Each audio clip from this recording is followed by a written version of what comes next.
नाज़रीन, दुनिया तेज़ी से तरक्की कर रही है और आगे की तरफ जा रही है। जो लोग अपने आप को जदीद टेक्नोलॉजी से आरास्ता नहीं करेंगे वो ख़त्म हो जाएंगे। हमने देखा कि अरबों साल पहले ये दुनिया बनी, फिर हमने डायनासोर्स की एज भी देखी, फिर आज डायनासोर का वजूद ही नहीं है।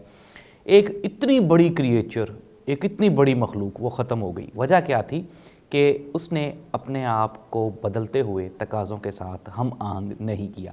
आज का प्रोग्राम डायनासोर्स के बारे में नहीं है, बल्कि आज का प्रोग्राम है कि पाकिस्तान में अखबार और टेलीविज़न इंडस्ट्री डिक्लाइंड क्यों हो गई और आने वाले दिनों में क्या प्रिंट मीडिया या हमारा इलेक्ट्रॉनिक मीडिया वापस दोबारा सरवाइव कर पाएगा या फिर नहीं। इसके अलावा एक और बहुत ही अहम और बड़ा सवाल, डिजिटल मीडिया कहाँ खड़ा है और आने वाले 5 सालों में ये कहाँ पे मौजूद होगा। तो चले नाज़रीन, प्रोग्राम का आगाज़ करते हैं। कुछ लोगों को ये गिला शिकवा है कि डिजिटल मीडिया पे सच नहीं बोला जाता, इस पे मोस्टली चीज़ें झूठ हैं, झूठ बोला जाता है, झूठ सुना जाता है और झूठ दिखाया भी जाता है। लेकिन नाज़रीन, सबसे पहले हम लोग बात कर लेते हैं हमारे मेन स्ट्रीम मीडिया की, जिसमें हमारा प्रिंट मीडिया और इलेक्ट्रॉनिक मीडिया आता है।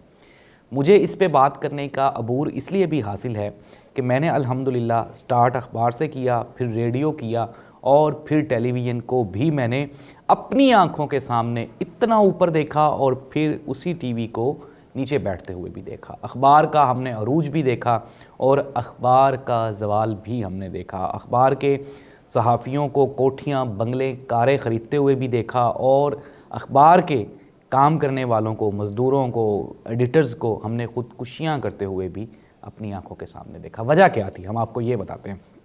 नाज़रीन, अगर आपको याद हो, हम ज़्यादा पीछे नहीं जाते, डायनासोर्स के दौर में नहीं जाते। हम बचपन में कैमरा ख़रीदते थे, फिर उसमें एक रील डलवाते थे और वो याशिका की या कोडैक की शायद आई थिंक सो होती थी, इन 2 कंपनीज़ की। ये 2 कंपनीज़ दुनिया की अमीर तरीन कंपनीज़ में इनका शुमार होता था। आज इन कंपनीज़ को कोई जानता भी नहीं। क्या ये दोबारा बहाल हो पाएंगी? तो इसका जवाब है नहीं, ये ख़त्म हो गई हैं। सिमिलरली नाज़रीन, अखबार का एक दौर था, ख़बर का ज़रिया, सबसे मुस्तनद ज़रिया अखबार को समझा जाता था। लेकिन नाज़रीन, अब दुनिया बदल चुकी है। लोग पेपर रीडिंग को इम्पॉसिबल समझते हैं। हाँ, अगर हम बात कर लें अबव 50 साल से ज़ायद उम्र के लोग आज भी अखबार पढ़ना पसंद करते हैं।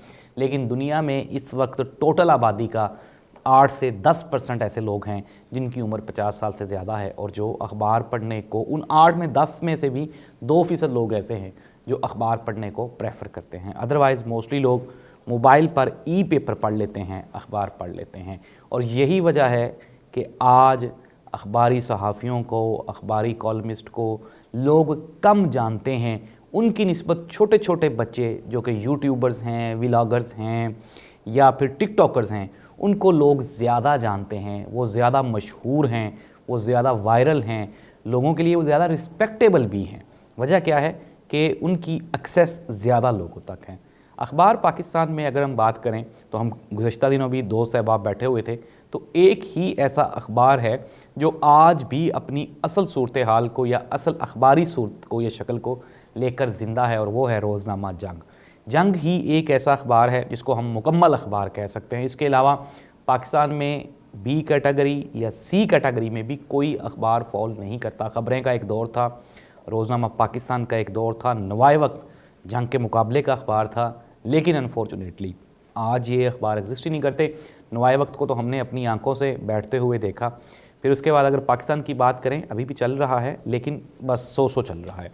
DGPR PID से अच्छा बिज़नेस मिल जाता है, लेकिन प्राइवेट सेक्टर से बिज़नेस नहीं मिलता। एक्सपेंसेस ज़्यादा हैं, इसके अलावा प्रिंटिंग के एक्सपेंसेस बहुत ही ज़्यादा हैं। अखबार चूँकि मैं भी खुद अल्हम्दुलिल्लाह 2016 से हम लोग छाप रहे हैं, मुझे आज भी याद है 10-10 हज़ार, 15-15 हज़ार कॉपी 8-8 सफ़ों के कलर अखबार छापते रहे हैं। लेकिन अब ज़ाहिर सी बात है, हालात ऐसे हो गए कि 4 सफ़ों का कर दिया और उतनी ही कॉपीज़ जितनी के रिक्वायर्ड होती हैं वो छापी जाती हैं। तो नाज़रीन, अखबार का दौर माजी हो गया, किस्सा पारीना हो गया। अब लोगों ने अपना कॉलम भी ऑडियो की सूरत में लोगों को मैसेजेस करना शुरू कर दिया। एक ऑडियो कॉलम आ गया है, एक वीडियो कॉलम आ गया है जिसे हम व्लॉग का नाम देते हैं, जो कि लोग फेसबुक, यूट्यूब, ट्विटर, इंस्टाग्राम पे कर रहे हैं। आजकल लोग लिखे हुए कॉलम से ज़्यादा बोले हुए कॉलम को प्रेफर करते हैं, और इसका रीज़न क्या है? जाहिर सी बात है, आसान इंसान जो है वो आसानी चाहता है, और बजाय पढ़ने के सुनना, आपको हम सब जानते हैं, आसानी है।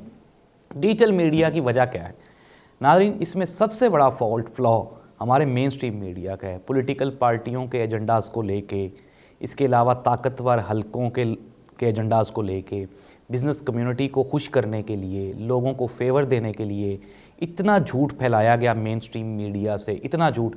इवन कि अगर हम पिछले टेन्योर की बात करते हैं, खुल के कर लेते हैं, जियो पूरे का पूरा प्रो नून लीग था, ARY पूरे का पूरा प्रो PTI था। कुछ चैनल ऐसे थे जो 50-50% का इन्होंने रेशो रखा हुआ था, कुछ ने 60-40 का रेशो रखा हुआ था। कोई टीवी चैनल भी असल खबर नहीं देता था। हर चैनल, हर इदारा उस खबर को अपनी मर्ज़ी से मोल्ड कर लेता था, फोल्ड कर लेता था, चेंज कर लेता था, जिसकी वजह से लोगों में main stream media, TV channels की अफादियत भी ख़त्म हो गई है। जितने बड़े टीवी चैनल्स हैं, अगर हम सबसे बड़े चैनल की बात करें जियो, वो भी आज मजबूर हो गया है कि वो डिजिटल मीडिया पे जाके उन्होंने अपना डिजिटल प्लेटफॉर्म अलग बना लिया है। सिमिलरली आप जियो को छोड़ दें, ARY, समा, दुनिया, एक्सप्रेस, जितने टीवी चैनल्स हैं, इन सब ने अपना डिजिटल मीडिया नेटवर्क वो वक्त से पहले बहुत बड़ा खड़ा कर लिया है। और उर्दू पॉइंट, डेली पाकिस्तान, आज इनका बिज़नेस जियो से ज़्यादा है। वजह क्या है? सिंपल, आज लोग हामिद मीर से ज़्यादा पॉपुलैरिटी, अगर हम बात कर लें पॉपुलैरिटी की बात कर रहे हैं, सीनियरिटी तो ज़ाहिर सी बात है, हामिद मीर साहब हमारे उस्ताद हैं, सीनियर जर्नलिस्ट हैं, अच्छा लिखने बोलने वाले हैं। लेकिन अगर हम यासिर शामी की बात करें, जो एक मस्खरा है, वल्गर है, लेकिन उसको लोग ज़्यादा जानते हैं बनिस्बत हामिद मीर साहब की। वजह क्या है? लोग मोबाइल के ऊपर प्रेफर करते हैं। तो नाज़रीन, डिजिटल मीडिया ने आने वाले दिनों, अच्छा अब हुआ क्या है, अगर हम बिज़नेस की बात कर लें, अखबार का बिज़नेस ठप टोटल। हमारा इलेक्ट्रॉनिक मेन जो मीडिया था उसका बिज़नेस मोर देन 60% रिड्यूस हुआ है पिछले 5 सालों में। आइंदा 5 सालों में ये जो 40% रह गया है, ये भी 50% इस पर कट लग जाएगा। इट मीन्स दैट कि 20% रह जाएगा। On the other hand, digital media का बिज़नेस ऐसे ऊपर जा रहा है। 10% बढ़ा पहले साल में 2015-16 में, फिर 20% पे गया है 2018-19 में, 2023 में 60% इंक्रीज़ हुआ है डिजिटल मीडिया का बिज़नेस। लोगों की मोनेटाइजेशंस, लोगों के गूगल एड्स और एडसम, और इस तरह से बेपनाह पैसा लोग कमा रहे हैं, शोहरत कमा रहे हैं, इज़्ज़त कमा रहे हैं, नाम कमा रहे हैं। और वो लोग जिन्होंने अपने आप को अपग्रेड नहीं किया, जो सिर्फ अखबार के रह गए, जो सिर्फ टीवी के रह गए, अब वो मजबूर हो गए हैं। आप देख लें, हमारे पास जितने बड़े नाम हैं, जितने बड़े सहाफ़ी हैं, उन सब ने अपने अपने यूट्यूब चैनल बनाए हुए हैं, फेसबुक पेज बनाए हुए हैं, ट्विटर अकाउंट्स बनाए हुए हैं। तो नाज़रीन, ये टाइम है कि आप आएँ डिजिटल मीडिया में और अपनी ज़िंदगी को बेहतर बनाने के लिए, अपने कैरियर को महफूज करने के लिए आप आगे। आज के आने वाले बच्चे पुराने बाबों से ज़्यादा पैसा कमा रहे हैं, ज़्यादा आसानी से कमा रहे हैं, और आगे भी जो नई जनरेशन आएगी वो हमसे आगे होगी। वजह क्या है? ज़ाहिर सी बात, अगर हम अपने आप को अपग्रेड नहीं करेंगे तो जाहिर सी बात है ये सारे हमारे ऊपर से गुजर जाएंगे और हम देखते रह जाएंगे। आज भी आपके पास टाइम है। फेसबुक पाकिस्तान से मोनेटाइज नहीं होता, लेकिन पाकिस्तान से बाहर से अगर एडमन और उसका पेज शेज बनवा लिया जाए, बाहर से वो बआसानी मोनेटाइज हो जाता है। तो बजाय इसके कि आप किसी टीवी चैनल पे 50-60 हज़ार रुपये, लाख रुपए में नौकरी करें, आप अपना चैनल खुद क्रिएट करें, उस पर आप कंटेंट डालें, आप 2 लाख भी कमा सकते हैं, 4 लाख भी और 5 लाख भी कमा सकते हैं। फिर सबसे बड़ी वजह ये, कोई पॉलिटिकल प्रेशर नहीं है आपके ऊपर, कोई एजेंडा नहीं है, कोई 2 नंबरी नहीं है। नाज़रीन, डिजिटल मीडिया की एक सबसे बड़ी वजह और भी है कि अभी यहाँ पे हादसा हुआ, फ़ौरन फेसबुक पे तस्वीर लग जाती है, फ़ौरन ट्विटर पे, इंस्टाग्राम पे, व्हाट्सएप पे शेयर हो जाती है, जबकि मेन स्ट्रीम मीडिया की टीम वहाँ पे पहुँचने में कम से कम 2 घंटे लगते हैं, तब तक वो खबर वायरल हो चुकी होती है। ट्विटर पे सारे के सारी बड़ी पर्सनैलिटीज़, पॉलिटिकल, ब्यूरोक्रेसी, जजेस, जर्नल, हर इदारा वो बैठा हुआ है, ऐसे ट्वीट होता है और फ़ौरन लोगों तक वो चला जाता है। जियो, ARY, समा, वो तो घंटे बाद जाकर उन्होंने तो बुलेटिन देना है, ब्रेकिंग भी अगर देनी है तो भी 10 मिनट का वक्फा है, 7 सेकंड के बाद खबर मर जाती है, 7 सेकंड के बाद बात पुरानी हो जाती है। फर्स्ट 7 सेकंड्स जो होते हैं उसमें दौड़ लगी होती है, जिसने सबसे पहले पोस्ट कर दिया, जिसने सबसे पहले अपलोड कर दिया, वो वायरल है, फिर उसके बाद सारे उसको कॉपी करेंगे। तो नाज़रीन, इतनी तेज़ी से दुनिया बदल रही है और हमें भी चाहिए कि हम अपने आप को बदलें। और आज जो इन्फॉर्मेशन का वैलिड सोर्स है वो डिजिटल मीडिया है, ट्विटर है। अगर इमरान खान ने कोई बात कही है ना, तो उसके ट्वीट पे उसने डायरेक्टली कही है, और जो उसने कही है वो सच वैसे ही लिखी हुई है। जियो, ARY, समा, रोज़नामा पाकिस्तान, जंग, नवाए वक्त उसको अपनी मर्जी से तब्दील कर लेंगे, लेकिन ट्विटर पे जो इमरान खान ने कहा है वही लिखा हुआ होगा। तो ये है टेक्नोलॉजी और मुस्तनद, और वो जो लोग जो कह रहे हैं ना डिजिटल मीडिया पे झूठ है, उनकी इन्फॉर्मेशन नाकस है, वो अपनी इन्फॉर्मेशन ठीक करें।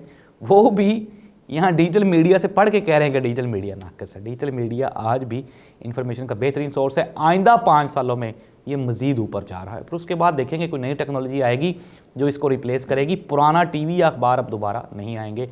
अल्लाह ताला हमारे मुल्क को भी टेक्नोलॉजी के मैदान में मज़ीद तरक्की दे। अल्लाह हाफ़िज़।